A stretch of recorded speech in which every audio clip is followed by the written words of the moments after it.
News hour morning ಎಡಿಷನ್ಗೆ ಮತ್ತೆ ಸ್ವಾಗತ. ಸಂತ್ರಸ್ತೆ ಕಿಡ್ನಾಪ್ ಪ್ರಕರಣಕ್ಕೆ ಮೇಜರ್ ಟ್ವಿಸ್ಟ್ ಸಿಕ್ಕಿದ್ದು ಸಂತ್ರಸ್ತ ಮಹಿಳೆ ಮಾತನಾಡಿದ ವಿಡಿಯೋ ಬಿಡುಗಡೆಯಾಗಿದೆ.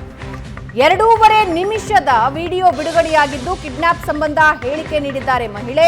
ನನ್ನನ್ನ ಕಿಡ್ನಾಪ್ ಮಾಡಿಲ್ಲ, ವಿಡಿಯೋ ಬಿಡುಗಡೆ ಮಾಡಿದ್ದಾರೆ. ಇದು ಈಗ ಸದ್ಯಕ್ಕೆ ತೀವ್ರ ಸಂಚಲನ ಸೃಷ್ಟಿ ಮಾಡ್ತಾ ಇದೆ. ರೇವಣ್ಣ ಕುಟುಂಬದಿಂದ ಯಾವುದೇ ತೊಂದರೆ ಆಗಿಲ್ಲ, ನನ್ನ ಕಿಡ್ನಾಪ್ ಆಗಿಲ್ಲ, ಸಂಬಂಧಿಕರ ಮನೆಯಲ್ಲಿದ್ದೀನಿ ಅಂತ ಸಂತ್ರಸ್ತ ಮಹಿಳೆ ಒಂದು ವಿಡಿಯೋ ಬಿಡುಗಡೆ ಮಾಡಿದ್ದಾರೆ. ಪ್ರಶಾಂತ್, ಈಗ ಈ ಪ್ರಕರಣಕ್ಕೆ ಇನ್ನೊಂದು ಟ್ವಿಸ್ಟ್ ಇದು ನೋಡಿ ಭವನ, ಅಂದರೆ ಈಗ ವಿಡಿಯೋ ಬಿಡುಗಡೆ ಆಗಿದೆ, ವಿಡಿಯೋ ಯಾವಾಗಿಂದು ಏನು ಅಂತಕ್ಕಂಥದ್ದು ವೆರಿಫೈ ಆಗಬೇಕು. ಆದರೆ ಇಡೀ ಒಂದು ಈ ವಿಡಿಯೋ SITಯ ತನಿಖೆಯ ಹಾದಿಯ ಬಗ್ಗೆ ನಾನಾ ಪ್ರಶ್ನೆಗಳನ್ನು ಹುಟ್ಟಾಕ ನೋಡಿ. ನೀವು ತನಿಖೆ ಅಂದರೆ ತನಿಖೆ ನಿಷ್ಪಕ್ಷಪಾತವಾಗಿರಬೇಕು ಅಂತಕ್ಕಂಥದ್ದು ಒಂದು, ನಿಷ್ಪಕ್ಷಪಾತವಾಗಿ ಜನರಿಗೂ ಕಾಣಬೇಕು ಅಂತಕ್ಕಂಥದ್ದು ಎರಡನೇದು. ಪ್ರಾಯಶಃ SIT ಮೊದಲ ದಿನದಿಂದ ಹೊರಟಿರ್ತಕ್ಕಂಥ ಹಾದಿ ಪೊಲಿಟಿಕಲ್ ಕೇಸ್ ಆದ್ದರಿಂದ ಇನ್ನಷ್ಟು ಕಾಳಜಿ ವಹಿಸಬೇಕು ಅಂತಕ್ಕಂಥದ್ದು ಸ್ಪಷ್ಟ. ಎರಡನೇ ಅಂಶ ನನಗನ್ನಿಸ್ತಕ್ಕಂಥದ್ದು ನೋಡಿ, SIT ಬಿಟ್ಟು CBIಗೆ ಕೊಡಿ ಅಂತಕ್ಕಂಥ ಒಂದು ಮನವಿಯನ್ನು ವಿಪಕ್ಷಗಳು ಮಾಡ್ತಾ ಇವೆ, ಸ್ವತಃ ಕುಮಾರಸ್ವಾಮಿ ಮಾಡ್ತಾ ಇದ್ದಾರೆ. CBIಗೆ ಕೊಡ್ತಕ್ಕಂಥ ಅಗತ್ಯ ಇಲ್ಲ, ಆದರೆ ಹೈಕೋರ್ಟ್ ಮಾನಿಟರ್ಡು, ಕೋರ್ಟ್ ಮಾನಿಟರ್ಡ್ ತನಿಖೆಗಳು ಇಂಥ ರಾಜಕೀಯ ಪ್ರಕರಣಗಳಲ್ಲಿ ಆಗಬೇಕು ಅಂತ ಅನಿಸುತ್ತೆ. ಅದರ್ವೈಸ್ ನೋಡಿ, ಗ್ರೇ ಏರಿಯಾಸ್ ನೋಡ್ತಾ ಹೋದರೆ ನೀವು ಸಂತ್ರಸ್ತ ಮಹಿಳೆಯರ ದೂರುಗಳನ್ನು ದಾಖಲಿಸ್ಕೊಳ್ಳಾಗ್ತಾ ಇದೆ, ಆದರೆ ಯಾರು ವಿಡಿಯೋ ಪೆನ್ಡ್ರೈವ್ ಮಾಡಿ ಹಂಚಿದ್ರು ಅದರ ಬಗ್ಗೆ ತನಿಖೆ ಆಗ್ತಾ ಇಲ್ಲ.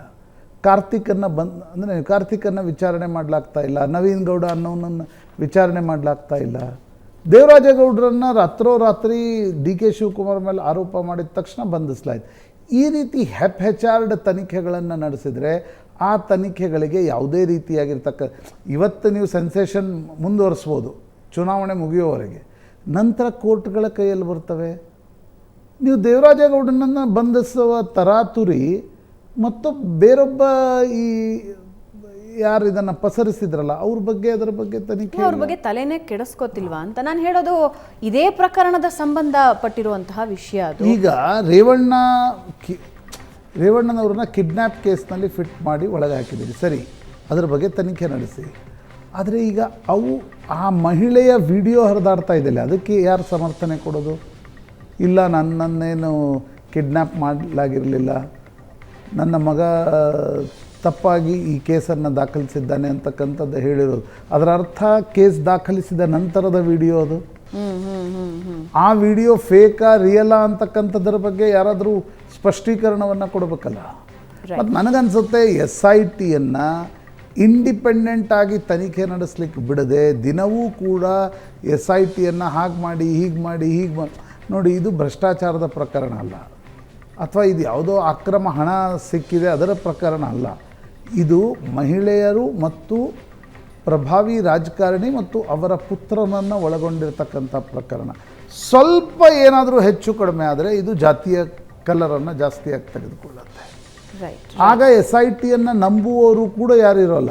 ಈ ರೀತಿಯ ಕೇಸ್ ಹೀಗೆ ಮುಂದುವರಿತಾ ಹೋದರೆ ನೀವು ಒಂದು SITಗೆ ಪೂರ್ಣ ಪ್ರಮಾಣದ ಒಂದು ಅಧಿಕಾರವನ್ನು ಕೊಡಬೇಕು. SITಗೆ ಇಡೀ ಪ್ರಕರಣದ ತಳದಿಂದ ಮೇಲ್ಗಡೆವರೆಗೆ ಏನೇನಾಗಿದೆ ಅಂತಕ್ಕಂಥ ತನಿಖೆಯ ಒಂದು ಫ್ರೀ ಹ್ಯಾಂಡನ್ನು SITಗೆ ಕೊಡಬೇಕು. ಕೊಡದೇ ಹೋದರೆ, ಇಲ್ಲ ನೀವು DK ಶಿವಕುಮಾರ್ ಬಗ್ಗೆ ಹೇಳಬೇಡಿ ಅಂತ ದೇವರಾಜೇಗೌಡರಿಗೆ ಸುಮನ್ ಪನ್ನೇಕರ್ ಅಂತ ಒಬ್ಬ IPS ಅಧಿಕಾರಿ, ಬೇಡ ನೀವು DK ಶಿವಕುಮಾರ್ ಬಗ್ಗೆ ಮಾತನಾಡಬೇಡಿ ಅಂತ ಹೇಳಿದ್ದಾರೆ ಅನ್ನೋದು ಅವ್ರ ಆರೋಪ.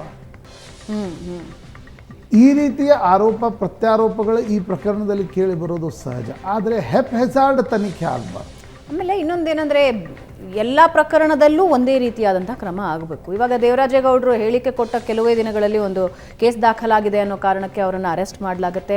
ಕಾರ್ತಿಕ್ ಅರೆಸ್ಟ್ ಆಗಿಲ್ಲ, ನವೀನ್ ಗೌಡ ಹೇಳಿಕೆ ಮೇಲೆ ಹೇಳಿಕೆ ಕೊಡ್ತಾ ಇದ್ದಾರೆ. ಈಗ ನವೀನ್ ಗೌಡ ಮತ್ತು ಆರೋಪ ಮಾಡ್ತಾ ಇದ್ದಾರೆ. ಅಟ್ಲೀಸ್ಟ್ ಅವರ ಜಾಮೀನು ಅರ್ಜಿ ವಜಾ ಆಗಿದೆ. ಅದಾದ್ಮೇಲೆ ಬಂಧನ ಮಾಡ್ತಾ ಹೋದರೆ ನಿಮ್ಮ ನಾಳೆ ಕೋರ್ಟ್ಗಳಲ್ಲಿ SITಯೂ ಕೂಡ ಸಮಸ್ಯೆಗಳನ್ನು ಎದುರಿಸಬೇಕಾಗತ್ತೆ. ನ್ಯಾಯಾಲಯಕ್ಕೆ ಉತ್ತರ ಕೊಡಬೇಕಾಗಿರೋ ಜವಾಬ್ದಾರಿ SIT ಮುಂದೆ ನಿಂತ್ಕೊಳ್ಳುತ್ತೆ. ಐ ಡೋಂಟ್ ನೋ ಎಲ್ಲಿಗೆ ಹೋಗಿ ನಿಂತ್ಕೊಳ್ಳುತ್ತೆ ಪ್ರಶಾಂತ್. ಈಗ ನವೀನ್ ಗೌಡ ಒಂದು ಹೇಳಿಕೆ ಕೊಟ್ಟಿದ್ದು ಮಂಜು ಮೇಲೆ ನೇರ ಆರೋಪ ಮಾಡ್ತಾ ಇದ್ದಾರೆ, ಅವ್ರಿಗೆ ನಾನು ಪೆನ್ ಡ್ರೈವ್ ಕೊಟ್ಟಿದ್ದೆ ಅಂತ. ದಿಸ್ ಇಸ್ ವಾಟ್, ಈ ಪೆನ್ ಡ್ರೈವ್ನ ಹಂಚಿರೋರನ್ನ ಒಳಗೆ ಹಾಕದೇ ಇದ್ರೆ ಹಿಂಗಿದ್ದೇ ಎಡವಟ್ಟುಗಳಾಗೋದು. ಈಗ ಮಂಜು ಮೇಲೆ ಏನು ಆರೋಪ ಮಾಡ್ತಾ ಇದ್ದಾರೆ ತಿಳಿಸ್ತೀವಿ ಚಿಕ್ಕ ಬ್ರೇಕ್ ಆದ್ಮೇಲೆ.